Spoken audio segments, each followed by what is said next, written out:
It is a move that has sent a tremor through diplomatic circles and corporate boardrooms from Calgary to Houston, a sudden and unpredictable twist in the already fraught tapestry of North American energy relations.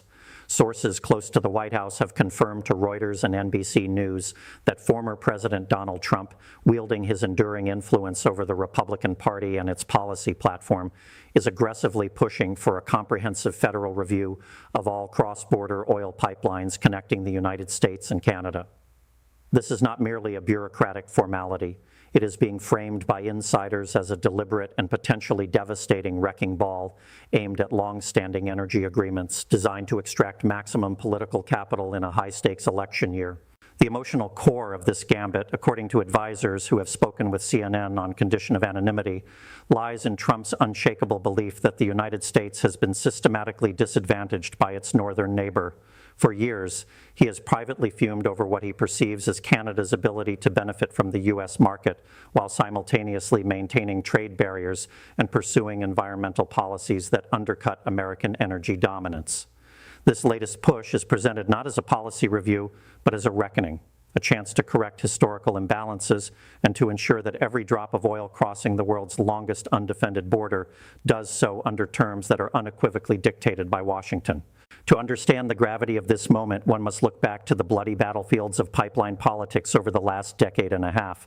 The Keystone XL pipeline, a project first proposed in 2008, became the central totem in the climate wars, a symbol of dirty oil for environmentalists and a lifeline of energy security for industry advocates.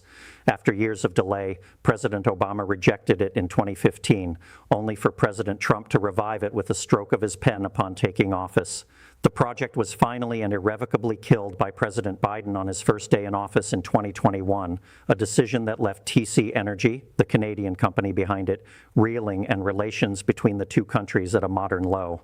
But Keystone XL was just one battle in a longer war. The existing infrastructure, a web of pipelines like Enbridge's Line 5 and Line 3, which carry millions of barrels of oil from the Canadian oil sands and the Western Canadian Sedimentary Basin to U.S. refineries, has also faced relentless legal and political challenges. These arteries of energy have functioned often quietly for decades, but they have increasingly become flashpoints for environmental groups in the United States who see them as conduits for high-carbon fuel that must be shut down. They have successfully used state-level lawsuits and federal permitting processes to gum up the works, creating a climate of legal uncertainty that unnerves investors. Now, the former president's intervention threatens to weaponize this uncertainty further, but from a radically different angle. Instead of siding with environmentalists, Trump's pressure campaign is designed to make the case that these pipelines are not green enough, not for the planet, but for American profits.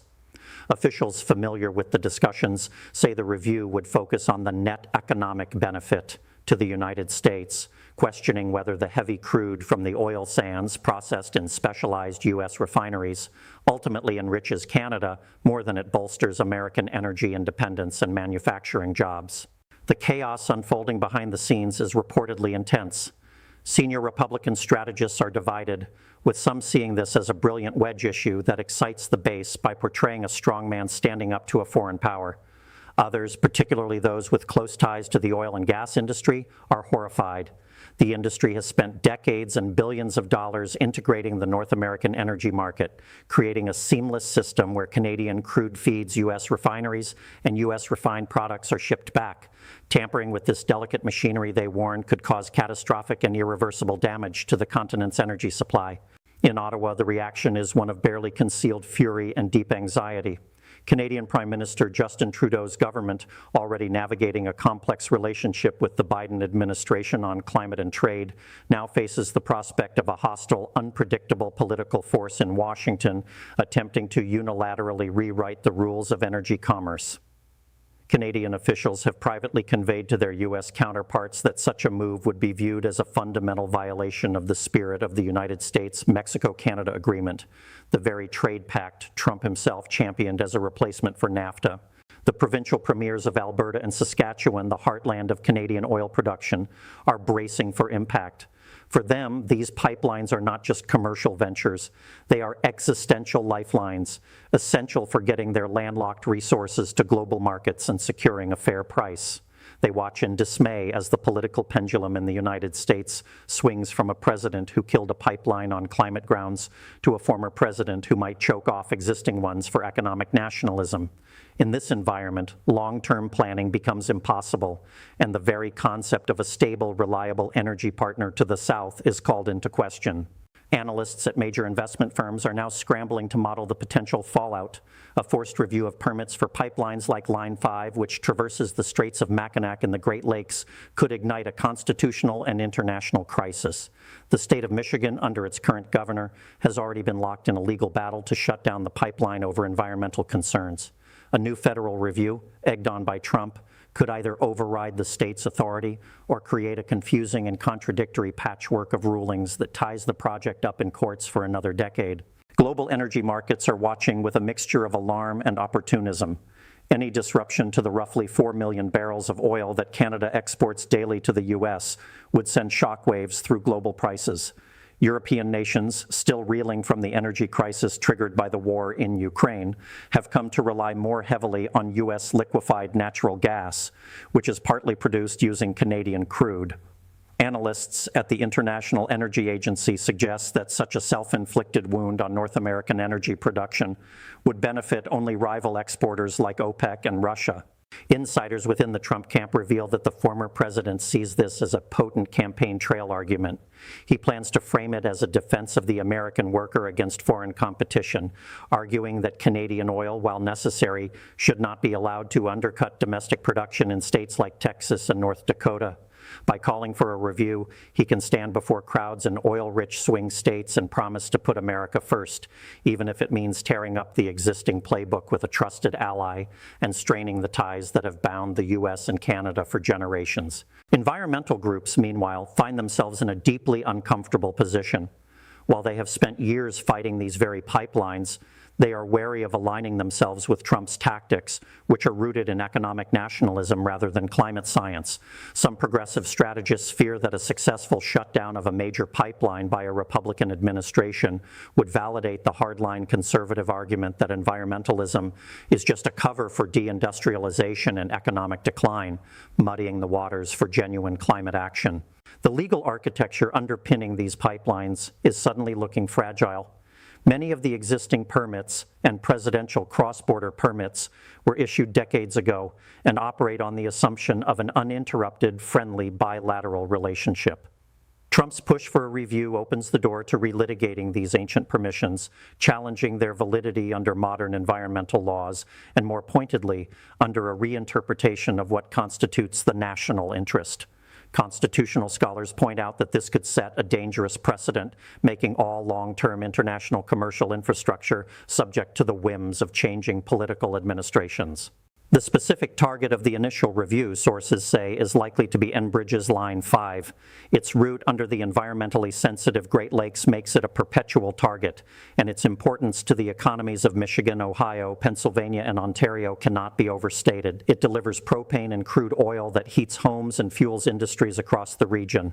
Shutting it down would not be a surgical strike.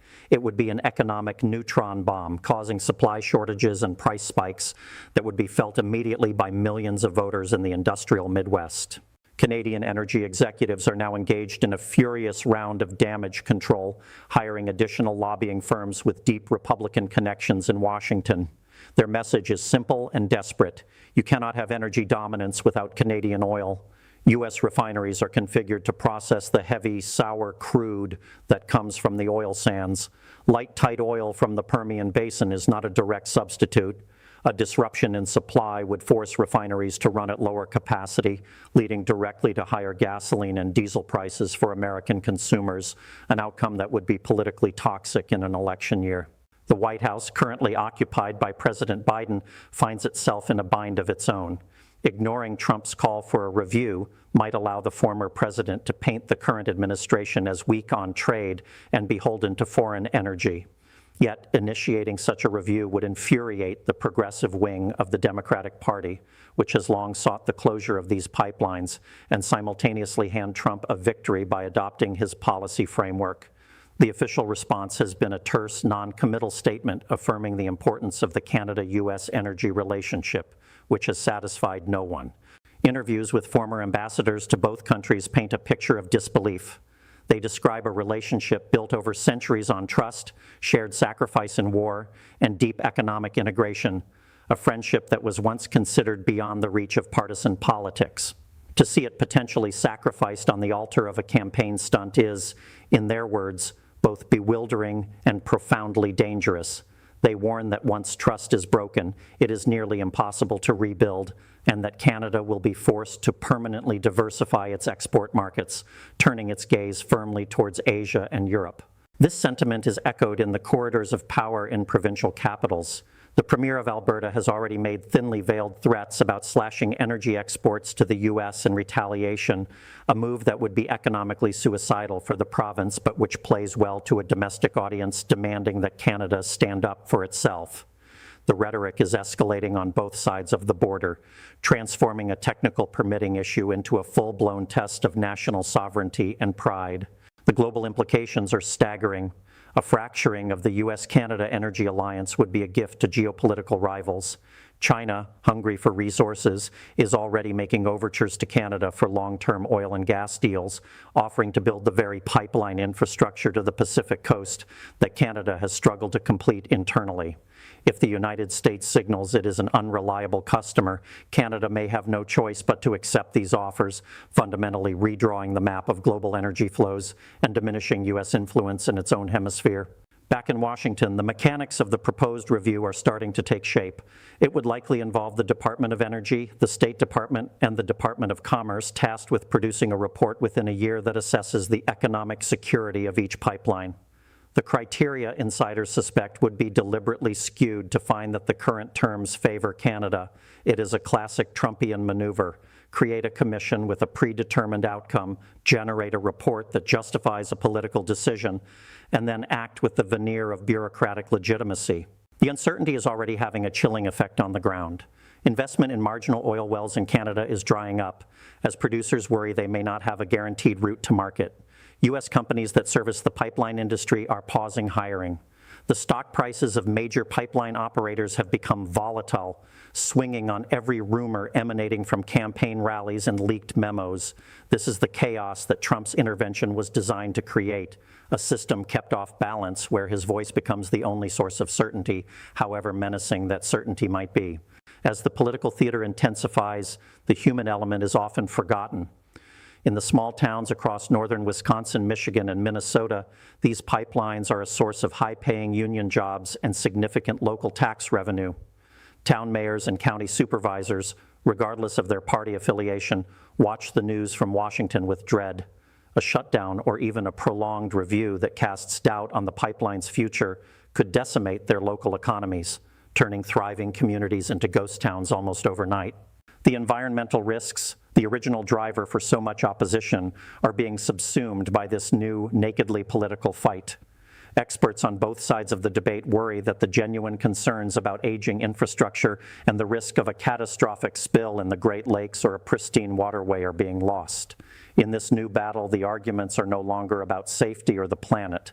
They are about power, revenge, and who gets to dictate the terms of the 21st century economy. Looking ahead, the most likely scenario is a protracted legal and political war that stretches well beyond the next election. Even if Trump were to win back the presidency, his review would face immediate challenges in federal court from environmental groups, pipeline companies, and potentially the Canadian government.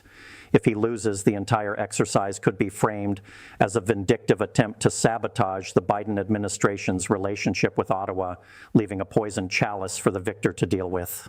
The risks of miscalculation are immense. Trump and his advisors believe they are playing a game of high-stakes poker, using the threat of a review to force concessions from Canada on dairy tariffs, digital services taxes, or procurement rules. But they may be misreading their opponent. The Canadian political consensus from left to right is hardening against what is seen as American bullying. There is a growing sense that making concessions under threat would only invite more aggressive demands in the future. In the hushed boardrooms of the major oil companies, contingency plans are being drawn up. These plans, which until recently were considered doomsday scenarios, now involve rerouting supplies, accelerating the retirement of certain refineries, and lobbying Washington for emergency waivers that would keep the oil flowing. They are preparing for a world where the stable, predictable North American energy market is a thing of the past, replaced by a volatile, politically driven system where the rules can change overnight.